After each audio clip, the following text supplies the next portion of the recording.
आज की इस क्लास में देखिए आज का हमारा मोस्ट इम्पोर्टेंट क्वेश्चन है राम भक्ति शाखा की प्रमुख विशेषताएं लिखिए। देखिए जो राम भक्ति शाखा है उसकी प्रमुख विशेषता हमें बतानी है। तो देखिए इसकी जो विशेषता हम पढ़ने वाले हैं इसमें देखिए मैं कुछ अपने हिसाब से यहाँ पे आपको समझाने का प्रयास कर रही हूँ। तो देखिए आप समझने की कोशिश करें। तो चलिए हम हमारी पहली विशेषता को पढ़ते हैं।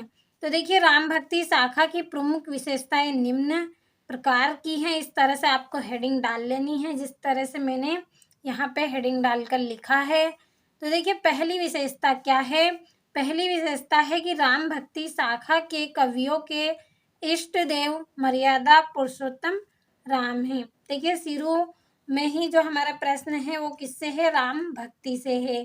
तो देखिए जो राम भक्ति शाखा के जो कवि हैं उनके इष्ट देव कौन है?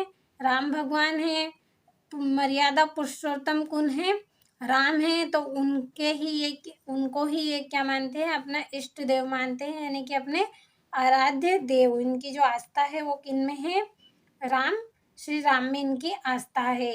तो ये पहली विशेषता हो गई। अब चलिए हम दूसरी विशेषता को देखते हैं। तो देखिए इनकी भक्ति दास भाव की है। जो राम भगवान की जो भक्ति होती है वो किस भाव की है?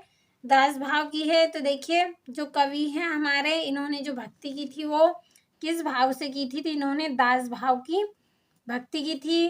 तीसरा है देखिए इस शाखा के काव्य में राम के लोक रक्षक रूप का चित्रण हुआ है। देखिए यह जो काव्य है इसमें राम भगवान थे, उनके लोक रक्षक का रूप का चित्रण हुआ है।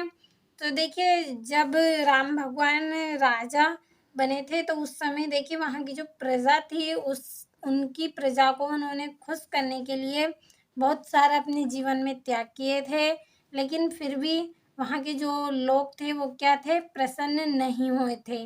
उन्होंने बहुत कुछ किया था उनके लिए, लेकिन फिर भी वो क्या थे? खुश नहीं हुए थे।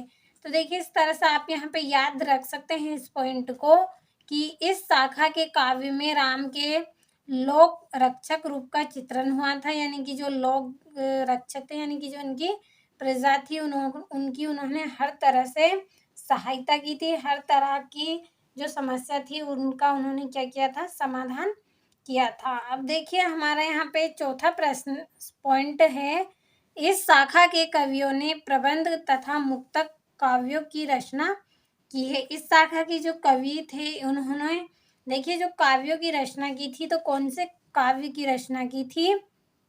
प्रबंध काव्य और मुक्तक काव्य की इन्होंने रचना की थी। तो देखिए आपको पहला पॉइंट कौन सा याद रखना है? आपको यहाँ से राम नाम से ही इसका पहला पॉइंट याद रखना है कि राम भक्ति शाखा के जो कवि थे उनके इष्ट देव कौन थे? श्री राम थे, मर्यादा पुरुषोत्तम राम थे। दूसरा कि इनकी जो भक्ति थी वो कैसी थी? दास भाव की भक्ति करी थी इन कवियों ने। और इस शाखा के जो काव्य में जो राम भगवान थे उन्होंने क्या किया? लोक रक्षक रूप का इन्होंने चित्रण प्रस्तुत किया था। और इस शाखा के कवियों ने जो काव्य लिखे थे वो प्रबंध और मुक्तक काव्यों की रचना इन्होंने की थी। तो आपको अच्छे से समझ में आया होगा। तो अच्छे से आप यहाँ से स्क्रीनशॉट लेकर अच्छे से अपनी नोटबुक में नोट कर लें। इम्पोर्टेंट आपका क्वेश्चन है तो अच्छे से कंप्लीट आपको कर लेना है। और बाकी प्रश्न अगर आपने नहीं देखे हैं तो एक प्लेलिस्ट बना दी है, वहाँ से भी आप अच्छे से कंप्लीट कर सकते हैं।